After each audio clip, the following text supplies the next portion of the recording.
हम फोन पे ऐप के थ्रू अपने यूनियन बैंक ऑफ इंडिया के अकाउंट से पेमेंट करने के लिए आ रहे हैं। तो जैसे अमाउंट एंटर कर चुके हैं, अपना यूनियन बैंक ऑफ इंडिया वाला अकाउंट सेलेक्ट कर चुके हैं। अब जैसे पे वाले ऑप्शन पर क्लिक करते हैं। अब जैसे हमने पे वाले ऑप्शन पर क्लिक किया तो अब यहाँ पर यूपीआई पिन एंटर करने के लिए बताया जा रहा है। तो जैसे यूपीआई पिन एंटर करके हम यहाँ पर पे वाले ऑप्शन पर क्लिक करते हैं।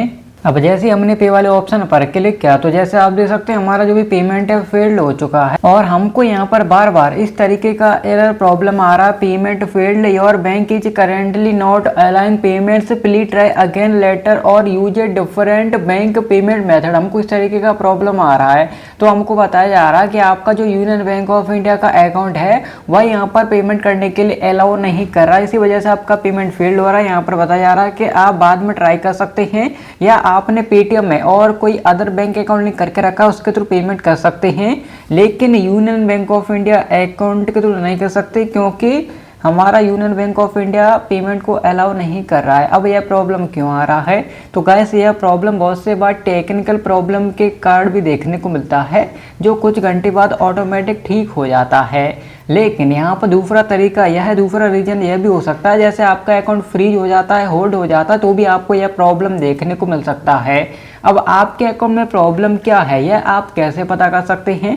तो जैसे हम फोन पे ऐप से बैक आते हैं, तो जैसे आप फोन पे ऐप से बैक आएंगे तो जैसे आप यूनियन बैंक ऑफ इंडिया के यूनियन ईज ऐप को ओपन करेंगे और जैसे हम इस ऐप में लॉगिन हो जाते हैं। अब जैसे आप यूनियन ईज ऐप में लॉगिन हो जाएंगे, लॉगिन होने के बाद आपको यहाँ पर सेविंग अकाउंट के सामने एरो देखने को मिलेगा, इस एरो पर क्लिक करेंगे। अब जैसे हमने इस एरो पर क्लिक किया तो जैसे हमको यहाँ पर स्टेटमेंट के बगल में यहाँ पर डिटेल्स का ऑप्शन दिया जाएगा, इस वाले ऑप्शन पर क्लिक कर देंगे। अब जैसे हमने इस वाले ऑप्शन पर क्लिक किया तो जैसे आप देख सकते हैं जैसे आपको यहाँ पर फ्रीज स्टेटस का ऑप्शन दिया जा रहा होगा, इसी के सामने हमको डेबिट फ्रीज देखने को मिल रहा है।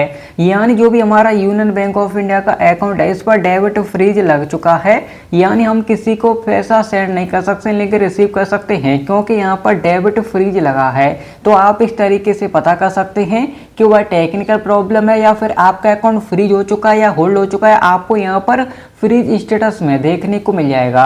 तो हमारा जो पेमेंट फेल्ड हो रहा था इसी वजह से हो रहा था कि हमारा अकाउंट डेबिट फ्रीज हो चुका है, वह टेक्निकल प्रॉब्लम नहीं है। ओके, तो इस तरीके से आप पता कर सकते हैं। अब जैसे आपका अकाउंट डेबिट फ्रीज हो चुका है, अब अनफ्रीज कैसे होगा, या फिर जैसे आपके अकाउंट पर होल्ड लग गया है, खाता बंद हो गया, पैसे सेंड नहीं कर पा रहे हैं, किस तरीके से आपका अकाउंट फिर से एक्टिवेट होगा, आपका अकाउंट अनफ्रीज होगा। तो जैसे आपके अकाउंट में होल्ड लग चुका है या आपका अकाउंट फ्रीज हो जाता है तो आप ऑनलाइन उसको अनफ्रीज नहीं करा सकते हैं, कुछ भी नहीं कर सकते हैं। उसके लिए आपको ब्रांच जाना होगा, एप्लीकेशन देना होगा।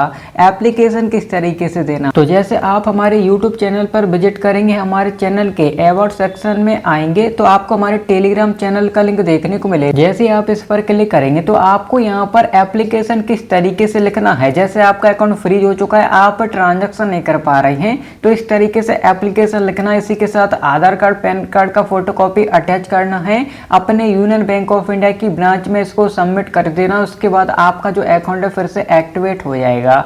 अगर आपको यहाँ पर नहीं देखने को मिलता, आप यहाँ पर पिन मैसेज 3 डॉट पर क्लिक करेंगे तो आपको ये एप्लीकेशन इसमें देखने को मिल जाएगा, आप यहाँ पर चेक कर लेना। तो गाइस जैसे आपको हमारे वीडियो में यह माइक देखने को मिल रहा होगा, यह है गिरनारो का माइक जिसको हम अपने एवरी वीडियो में यूज करते हैं।